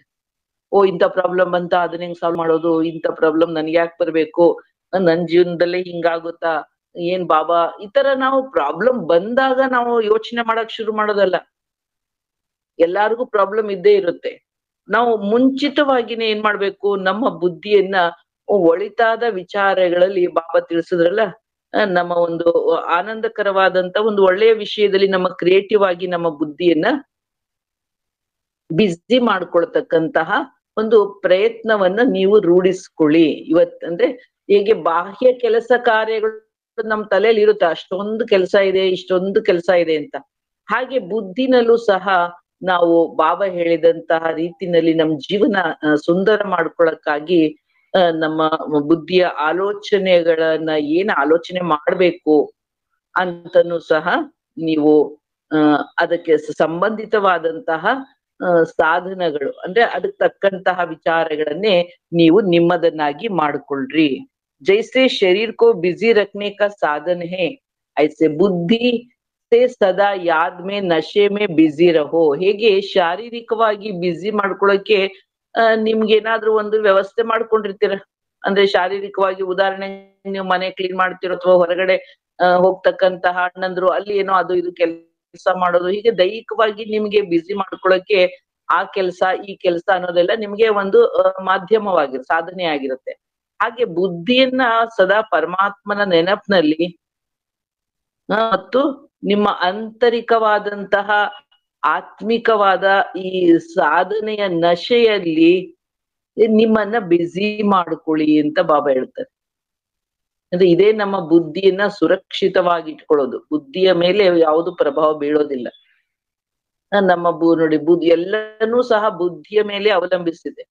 ನಮ್ಮ ಬುದ್ಧಿಯನ್ನು ಹೇಗೆ ಇಟ್ಕೊಳ್ಬೇಕು, ಈ ಕಡೆ ಪರಮಾತ್ಮ ನೆನಪು ಮಾಡ್ಬೇಕು, ಮತ್ತು ನಶೆ ಅಂದ್ರೆ ಅಮಲು, ಈ ಜ್ಞಾನ ಅಂತಕ್ಕಂಥ ಮಹಾವಾಕ್ಯಗಳು ನಾವು ಕೇಳಿದಾಗ ಅದೊಂದು ಆತ್ಮಿಕ ಜ್ಞಾನದ ಒಂದು ಅಮಲು ನಮ್ಗೆ ಏರ್ಬೇಕು. ಆತ್ಮಿಕ ಅಮಲು ಅಂದ್ರೆ ಅದು ಇಂದ್ರಿಯಗಳಿಂದ ಅತೀತವಾದಂತಹ ಇಂದ್ರಿಯಾತೀತವಾದ ಆನಂದ ಅನುಭವಿಸ್ತೀವಿ. ಈ ತರ ನಾವು ಬುದ್ಧಿಯ ಒಂದು ಆನಂದದ ಅಮಲಿನಲ್ಲಿ ನಾವು ನಮ್ಮನ್ನ ಬ್ಯುಸಿ ಮಾಡ್ಕೋಬೇಕಂದ್ರೆ ಅದು ಬಹಳ ಸೂಕ್ಷ್ಮ ಇದೆ. ಇದು ಯದ್ವಾ ತದ್ವಾ ಅಲ್ಲ. ಇದು ಸರಿಯಾದ ರೀತಿನಲ್ಲಿ ಬ್ಯಾಲೆನ್ಸ್ ನಲ್ಲಿ ನಮ್ ಬುದ್ಧಿ ಒಳ್ಳೆಯ ಆಲೋಚನೆಗಳಲ್ಲಿ ಆನಂದವನ್ನು ಪಡ್ಬೇಕು. ಐಸೆ ದಿನಚರ್ಯ ಬನಾನೆ ಆತಿ ಹೇ. ಹೀಗೆ ನಿಮ್ಮ ಬುದ್ಧಿಯ ಒಂದು ಸೆಟ್ಟಿಂಗ್, ನನ್ ಬುದ್ಧಿ ಎಲ್ಲಿ ಹೋಗ್ಬೇಕು ಅಂತ ನಿಮ್ಮ ಬುದ್ಧಿಯ ಸೆಟ್ ಮಾಡ್ಕೊಳಕ್ಕೆ ನಿಮಗೆ ಬರುತ್ತಾ? ಅಥವಾ ದಿನ ಆ ಕಷ್ಟ ಈ ಕಷ್ಟ ಅಂತ ನಮ್ ಕಣ್ಣಿಗೆ ಅದೇ ನೀವು ಟೈಮ್ ಟೇಬಲ್ ಬುದ್ಧಿಗೆ ಸೆಟ್ ಮಾಡ್ಕೊಡ್ಲಿಲ್ಲ ಅಂದ್ರೆ ಬುದ್ಧಿ ಏನ್ ಮಾಡುತ್ತೆ? ದಿನದಲ್ಲಿ ನಮ್ಗೆ ಪಾಸಿಟಿವ್ ಬಿಟ್ಬಿಡುತ್ತೆ, ನೆಗೆಟಿವ್ನೇ ಹುಡ್ಕಕ್ ಶುರು ಮಾಡುತ್ತೆ. ಅವ್ರು ಹಿಂಗ್ ಮಾಡ್ತಾರೆ, ಅದ್ ಹಿಂಗಾಯ್ತು, ಇದು ನನ್ಗ್ ಬೇಕಾಗಿತ್ತು, ಇದು ಹೀಗಿರ್ಬಾರ್ದಾಗಿತ್ತು, ಹೀಗಿರ್ಬೇಕಿತ್ತು, ನನ್ ಇಚ್ಛೆ ಹಿಂಗಿತ್ತು, ಆಗಿದ್ ಹಿಂಗ್ ಈ ತರ ಏನ್ ಮಾಡುತ್ತೆ ಬುದ್ಧಿ ಬೇಡದೇ ಇರ್ತಕ್ಕಂತಹ ಒಂದು ನಿರಾಶೆಯ ವಿಷಯಗಳನ್ನೇ ತಂದು ಮುಂದೆ ಹಾಕ್ತಾ ಇರುತ್ತೆ. ನಾವು ಅದನ್ನೇ ವಿಚಾರ ಮಾಡಿ ಇನ್ನಷ್ಟು ಕುಗ್ಲಿಕ್ಕೆ ಶುರು ಆಗ್ಬಿಡ್ತೀವಿ. ಅದಕ್ಕೆ ನಾವು ಬುದ್ಧಿಗೆ ಈ ತರ ಬೇಡದ ಆಲೋಚನೆಗಳ ನಮ್ಮಲ್ಲಿ ತಾನಾಗಿಯೇ ಅದಕ್ಕೆ ಆಹಾರ ಆಗ್ಲಿಕ್ಕೆ ಬಿಡದಂಗೆ ನಾವೇ ಮೊದಲು ಬುದ್ಧಿಗೆ ಒಂದು ಪ್ಲಾನ್ ಹುಡುಕೊಟ್ಬಿಡ್ಬೇಕು. ಈ ತರ ಅಂದ್ರೆ ಒಂದ್ ಥಾಟ್ಸ್ ಅನ್ನ ಬುದ್ಧಿಗೆ ನಾವು ಕೊಟ್ಬಿಡ್ಬೇಕು. ನಾನ್ ಇವತ್ತು ಈ ತರ ಆನಂದಕರವಾದ ಯೋಚನೆಗಳನ್ನೇ ಮಾಡೋಣ ಅಂತ. ಆಗ ಬುದ್ಧಿನೂ ಅದನ್ನ ಫಾಲೋ ಮಾಡುತ್ತೆ. ಅಂದ್ರೆ ನಮ್ಮ ಮನಸ್ಸು ಬುದ್ಧಿಯನ್ನ ನಾವು ಹೇಗೆ ಪಳಗಿಸ್ತೇವೋ, ಹೇಗೆ ಟ್ರೈನಿಂಗ್ ಕೊಡ್ತೀವೋ ಹಾಗೆ ಮಾಡುತ್ತೆ. ಹೇಗೆ ನೀವ್ ಯಾವ್ದಾದ್ರು ಒಂದು ನಾಯಿ ಮರಿ ಅಥವಾ ಒಂದು ಕುದುರೆ ತಗೊಂಡ್ ಬಂದ್ರೆ ಅದಕ್ಕೆಲ್ಲ ಟ್ರೈನಿಂಗ್ ಕೊಡ್ತಾರಲ್ಲ, ಇದು ಎಷ್ಟೋ ಜನ ಪಕ್ಷಿಗಳಿಗೆ ಅದಕ್ಕೆಲ್ಲ ಎಷ್ಟ್ ಚೆನ್ನಾಗಿ ಟ್ರೈನಿಂಗ್ ಕೊಟ್ಟಿರ್ತಾರೆ. ಮಿಲಿಟರಿನಲ್ಲಂತೂ ನಾಯಿಗಳಿಗೆ ಹೇಳ್ಕೊಡೋವಂಥದ್ದನ್ನ ಎಷ್ಟ್ ಚೆನ್ನಾಗ್ ಅದು ಪಾಲನೆ ಮಾಡುತ್ತೆ. ಹಾಗೇನೆ ನಮ್ಮ ಮನಸ್ಸು ಬುದ್ಧಿನೂ ಸಹ ನಾವ್ ಹೇಳ್ದಂಗೆ ಕೇಳುತ್ತೆ. ಆದ್ರೆ ನಾವು ಅದನ್ನ ಒಂದ್ ಸ್ವಲ್ಪ ಪಳಗಿಸ್ಬೇಕು. ಅಂದ್ರೆ ಅದೇ ತರ ನಾವು ಪ್ಲಾನ್ ಕೊಡ್ತಾ ಇರ್ಬೇಕು. ಐಸೆ ದಿನಚರ್ಯ ಬನಾನೆ ಆತಿ ಹೇ, ಸದಾ ಕಾಲ್ ಕೆ ಲಿಯೆ ನಿಯಮ್ ಬನಾ ದೋ. ಈ ತರ ನಿಮ್ಮ ಒಂದು ದಿನಚರಿ ಮಾಡ್ಕೊಳಕ್ಕೆ ಬರುತ್ತಾ ಅಂತ ಬಾಬಾ ಕೇಳ್ತಾರೆ. ಏಕೆಂದ್ರೆ ಮನುಷ್ಯ ಜೀವನ ಅತೀ ಅಲ್ಪ. ಅದ್ರಲ್ಲೂ ಸಹ ಜೀವನದ ಬಹುಕಾಲ ಕಳೆದೋಯ್ತು.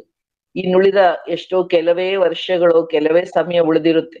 ವರ್ಷ ಅಂತೂ ಗೊತ್ತಿಲ್ಲ ಯಾರಿಗ್ ಹೆಂಗೆ ಅಂತ. ಆದ್ರಿಂದ ನಮ್ಮ ಆ ಉಳಿದಂತಹ ಅಲ್ಪ ಕಾಲವನ್ನ ನಾವು ಮತ್ತು ಆಲಸ್ಯದಲ್ಲಿ, ಪರಿಸ್ಥಿತಿಗಳಲ್ಲಿ, ಸಂದರ್ಭ ಹೇಗೇಗ್ ಬರುತ್ತೋ ಘಟನೆಗಳು ಅಲ್ಲೇ ನಮ್ಮ ಬುದ್ಧಿ ಗಿರಿಕಿ ಹೊಡಿತಾ ಇದ್ರೆ ಯಾವಾಗ ಜೀವನದ ಆನಂದವನ್ನ ಅನುಭವಿಸೋದು? ಅದರಿಂದ ನಮ್ಮ ಬುದ್ಧಿ ನಮ್ ಕೈಯಲ್ಲಿ ಇಟ್ಕೊಂಡು ನಮ್ಮ ಜೀವನದಲ್ಲಿ ನಾವೇ ಆನಂದವಾಗಿರ್ತಕ್ಕಂಥದನ್ನ ಬಾಬಾ ಕಲಿಸ್ತಾ ಇದ್ದಾರೆ. ಸದಾ ಕಾಲದಲ್ಲಿ ನಿಯಮ ಬನಾದು. ಈ ಬುದ್ಧಿಗೆ ಕೆಲಸ ಕೊಡೋ ನಿಯಮ ನೀವು ಪರ್ಮನೆಂಟ್ ಆಗಿ ಇಟ್ಕೊಂಡ್ಬಿಡಿ ಅಂತ ಬಾಬಾ ಹೇಳುತ್ತೆ. ಅಂದ್ರೆ ಯಾವಾಗ್ಲೂ ನಮ್ ಬುದ್ಧಿನ ನಾವು ಏನ್ ಮಾಡ್ಬೇಕು ಅನ್ನೋ ಪ್ಲಾನ್ ಅನ್ನ ನಾವೇ ಮಾಡ್ತಾ ಇರ್ಬೇಕು. ಜೈಸೆ ಅವ್ರ ನಿಯಮ ಬನೇ ಹೇ, ಯಹ ಭಿ ಏಕ್ ನಿಯಮ ಬನಾओ, ಬಸ್ ಕರ್ನಾ ಹಿ ಹೇ. ಹೇಗೆ ನೀವು ಇತರ ನಿಯಮಗಳನ್ನ ಮಾಡ್ಕೊಂಡಿರ್ತೀರೋ ಹಾಗೆ ನಿಮ್ ಬುದ್ಧಿ ಮೇಲಿನ ಒಂದು ನಿಯಂತ್ರಣ ಇಟ್ಕೊಳ್ಳೋದು, ಬುದ್ಧಿಗೆ ನೀವು ಕೆಲಸ ಕೊಡೋದು, ಬುದ್ಧಿಗೆ ಆಹಾರ ಕೊಡೋದು, ಬುದ್ಧಿಗೆ ದಾರಿ ತೋರ್ಸೋದು, ಯಾವ ದಾರಿನಲ್ಲಿ ನೀನ್ ಚಿಂತನೆ ಮಾಡ್ಬೇಕು ಅಂತ ತೋರ್ಸೋದು, ಇದು ಸಹ ಒಂದು ಜೀವನದ ಒಂದು ಅಂತರ್ಯದ ನಿಯಮ ಅಂತ ಹಾಕೊಳ್ಳಿ ಅಂತ ಬಾಬಾ ಹೇಳ್ತಾರೆ. ಹೊರಗಿನ ನಿಯಮ ಎಲ್ಲ ಬರುತ್ತಲ್ಲ, ವೈಟ್ ಡ್ರೆಸ್ ಹಾಕೊಳ್ಳೋದು ಅದು, ಅಥವಾ ನಾನು ಅದ್ ತಿನ್ನಲ್ಲ ಇದ್ ತಿನ್ನಲ್ಲ, ಈರುಳ್ಳಿ ಬೆಳ್ಳುಳ್ಳಿ ತಿನ್ನೋದಿಲ್ಲ, ಅದು ಮಾಡ್ಬಾರ್ದು ಇದ್ ಮಾಡ್ಬಾರ್ದು ಅಂತ ಭೌತಿಕವಾಗಿ ನಿಮ್ ನಿಯಮ ಹಾಕೊಳಕ್ಕೆ ಬರುತ್ತೆ. ಅಂದ್ರೆ ಒಂದ್ಸಲ ಅದನ್ನ ಫಾಲೋ ಮಾಡಕ್ ಶುರು ಮಾಡಿದ್ರೆ ಮಾಡ್ತಾ ಇರ್ತೀರ. ಆದ್ರೆ ಆಂತರಿಕವಾದ ನಿಯಮಗಳು ಅದು ಕಣ್ಣಿಗೆ ಕಾಣೋದಿಲ್ಲ ಅಲ್ವಾ? ಅದಕ್ಕೆ ಬಾಬಾ ಹೇಳ್ತಾ ಇದ್ದಾರೆ, ಈಗ ಒಳಗಿನ ನಿಮ್ಮ ಪಾಲಿಸಿಗಳನ್ನ ಸರಿ ಇಟ್ಕೊಳ್ಳಿ. ಅದ್ರಲ್ಲೂ ಮೊದಲನೇದಾಗಿ ನಿಮ್ ಬುದ್ಧಿ ಮೇಲೆ ನಿಮಗೆ ನಿಯಂತ್ರಣ ಇರ್ಲಿ. ಬುದ್ಧಿ ಏನನ್ನ ವಿಚಾರ ಮಾಡ್ಬೇಕು ಅದ್ರ ಬಗ್ಗೆ ನೀವು ಒಂದು ಪ್ಲಾನ್ ಮಾಡ್ಕೊಳ್ಳಿ. ಬಸ್ ಕರ್ನಾ ಹಿ ಹೇ, ಇಸ್ ದೃಢ ನಿಶ್ಚಯ ಸೆ ಜೋ ಕಮಾಲ್ ಕರ್ನೆ ಚಾಹೋ ವೋ ಕರ್ ಸಕ್ತೆ ಹೋ. ಈಗ ನಾನ್ ಮಾಡ್ಬೇಕು ಬುದ್ಧಿಗೆ ಒಂದು ಪ್ಲಾನ್ ಮಾಡ್ಕೊಡ್ಬೇಕು ಅಂದ್ರೆ ಮಾಡ್ಕೊಡ್ಲೇಬೇಕು. ಇದೇ ಒಂದು ದೃಢ ನಿಶ್ಚಯದಿಂದ ನೀವು ಏನ್ ಚಮತ್ಕಾರ ಬೇಕೋ ಅದನ್ನ ಚಮತ್ಕಾರ ಮಾಡ್ಲಿಕ್ಕೆ ಸಾಧ್ಯ ಇದೆ. ಹೇಗೆ ನೋಡಿ, ವಿಜ್ಞಾನಿಗಳೆಲ್ಲ ಸಹ ಏನ್ ಮಾಡ್ತಾರೆ, ಅವ್ರು ಏನೋ ಒಂದು ಬುದ್ಧಿಗೆ ಕೆಲಸ ಕೊಟ್ಬಿಡ್ತಾರಲ್ಲ, ನಾನು ಇದನ್ನ ಮಾಡ್ಬೇಕು, ವಿಜ್ಞಾನದ ವಿಷಯದಲ್ಲಿ ಪ್ರಯೋಗ ಶಾಲೆನಲ್ಲಿ ಅವ್ರು ಏನೋ ಇದನ್ನ ಕಂಡಿಡ್ಬೇಕು ಮಾಡ್ಬೇಕು, ಅದು ಹೇಗೆ ಹೇಗೆ ಹೇಗೆ ಅಂತ ಅವ್ರದನ್ನ ಬುದ್ಧಿ ಕೆಲಸ ಕೊಟ್ಟೋದು ಹೋಗ್ತಾ ಹೋಗ್ತಾ ಈಗ ಹೇಗೆ ಇಷ್ಟೆಲ್ಲ ಆವಿಷ್ಕಾರಗಳು ಹೇಗಾಯ್ತು. ಈ ಕಂಪ್ಯೂಟರ್ ಇರಬಹುದು ಅಥವಾ ಇವತ್ತು ವಿಜ್ಞಾನ ಏನೆಲ್ಲ ಕಂಡಿಡಿದಿದೆ, ಯಂತ್ರೋಪಕರಣಗಳು, ಈ ಒಂದು ಟೆಲಿಫೋನು ಅಥವಾ ಇನ್ನು ಬೇಕಾದಷ್ಟು ವೈಜ್ಞಾನಿಕ ಯಾವುದು ವಿದ್ಯುತ್ತಿನ ಉಪಕರಣಗಳೆಲ್ಲ ಇದೆಯಲ್ಲ, ಅದನ್ನೆಲ್ಲನು ವಿಜ್ಞಾನಿಗಳು ಹೇಗೆ ಕಂಡಿಡಿದ್ರು? ಬುದ್ಧಿಗೆ ಕೆಲಸ ಕೊಟ್ಟು ಅದ್ರದ್ದೇನೋ ಪ್ರಶ್ನೆಯಲ್ಲಿ ಹೋಗ್ತಾ ಹೋಗ್ತಾ ಡೀಪ್ ಆಗಿ ಹೋಗಿ ಅದನ್ನ ಅವರು ಆವಿಷ್ಕಾರ ಮಾಡೋದಲ್ಲ. ಅಂದ್ರೆ ಇದೆ, ಆ ಶಕ್ತಿ ನಮ್ಮಲ್ಲೂ ಇದೆ, ಪ್ರಕೃತಿನಲ್ಲಿದೆ, ಬಾಬಾ ನಮಗೆ ಕೊಟ್ಟಿದ್ದಾರೆ. ಆದ್ರೆ ನಾವು ಬುದ್ಧಿಯಿಂದ ಅದನ್ನ ಹೊರ ತೆಗಿಬೇಕು. ಆ ಜೀವನವನ್ನ ನಮ್ಮೊಳಗೆ ಎಲ್ಲೋ ಅದು ಸಿಕ್ಕಾಕೊಂಡಿದೆ. ವ್ಯರ್ಥ ಆಲೋಚನೆಗಳ ಮಧ್ಯ ನಮ್ಮ ಭವಿಷ್ಯ ಉಜ್ವಲವಾದಂತಹ ಜೀವನ ಸಿಕ್ಕಾಕೊಂಡ್ಬಿಟ್ಟಿರುತ್ತೆ. ಆದ್ರಿಂದ ನಾವು ಬುದ್ಧಿಗೆ ಕೆಲಸ ಕೊಟ್ಟು ಒಳ್ಳೆಯ ಒಂದು ವಿಚಾರಗಳನ್ನ ಮಾಡ್ತಾ ನಮ್ಮ ಒಂದು ಪ್ರಗತಿಯನ್ನ ಮಾಡ್ಕೊಳ್ತಾ ನಮ್ಮ ಉತ್ತಮ ಜೀವನವನ್ನ ನಾವು ಅದರಿಂದ ಹುಡುಕಿ ಹೊರ ತೆಗಿಬೇಕು. ಅದಕ್ಕೆ ಹೇಳ್ತಾರೆ ನಮ್ಮ ಜೀವನಕ್ಕೆ ನಾವೇ ಶಿಲ್ಪಿ ಅಂತ. ಅಂದ್ರೆ ನಮ್ಮ ಬುದ್ಧಿ ಮುಖಾಂತರನೇ ನಮ್ಮ ಜೀವನವನ್ನ ನಾವು ರೂಢಿಸ್ಕೊಳ್ಳೋದಲ್ವಾ. ಅದರಿಂದ ಬುದ್ಧಿಯ ಬಗ್ಗೆ ನಮ್ಗೆ ತಾತ್ಸಾರ ಬೇಡ. ಬುದ್ಧಿವಂತರು ಅಂತ ನಾವ್ ಅನ್ಸ್ಕೊಂಡ್ಬಿಟ್ಟಿದ್ದೀವಿ, ಬುದ್ಧಿವಂತರಾಗಿದ್ದೀವಿ ಅಂತ ಅನ್ಕೊಂಡ್ರೆ ಇನ್ನೆಂದೆಂದೂ ನಾವು ಬುದ್ಧಿವಂತರ ಮುಂದುವರಿಯೋದಿಲ್ಲ ನಾವು. ಅಂದ್ರೆ ನಮ್ಮ ಕಲಿಕೆಗೆ ಕೊನೆ ಇಲ್ಲ. ನಾವು ಕೊನೆಯವರೆಗೂ ವಿದ್ಯಾರ್ಥಿಗಳು. ಅದ್ರಲ್ಲೂ ಬುದ್ಧಿಯ ವಿಷಯದಲ್ಲಿ ಬಾಬಾ ಇವತ್ತು ಎಷ್ಟು ಚೆನ್ನಾಗಿ ಹೇಳಿದ್ದಾರೆ ಅಂದಾಗ ಅದನ್ನ ನಾನು ಏನ್ ಯೋಚನೆ ಮಾಡ್ಬೋದು ನನ್ ಬುದ್ಧಿಯಿಂದ. ಇದೇ ನೋಡಿ ಅಂತಿಮ ಸಮಯದಲ್ಲಿ ಬಾಬಾ ಎಲ್ಲ ಸಾಕ್ಷಾತ್ಕಾರ ಆಗುತ್ತೆ ಅಂತ ಹೇಳ್ತಾರಲ್ಲ, ಬುದ್ಧಿಯಿಂದನೇ ನಾವು ಸಾಕ್ಷಾತ್ಕಾರ ಮಾಡ್ಬೋದು. ಇದು ಮಾಡ್ತೀವಿ ಅಂದ್ರೆ ನಾವು ಮಾಡ್ಲಿಕ್ಕೆ ಸಾಧ್ಯತೆ ಇದೆ ಅಂತ, ಚಮತ್ಕಾರಗಳಾಗುತ್ತೆ ನಿಮ್ಮಿಂದ ಅಂತ ಹೇಳ್ತಾರೆ. ಅಂದ್ರೆ ಅಂತ ದೃಢತೆ ಇಟ್ಕೊಂಡು ನಾವು ಮಾಡಿದಾಗ ಮಾತ್ರ ನಾವ್ ಇದನ್ನೆಲ್ಲನೂ ಸಹ ಅನುಭವ ಮಾಡ್ತೀವಿ. ಒಳ್ಳೆಯದು. ಓಂ ಶಾಂತಿ.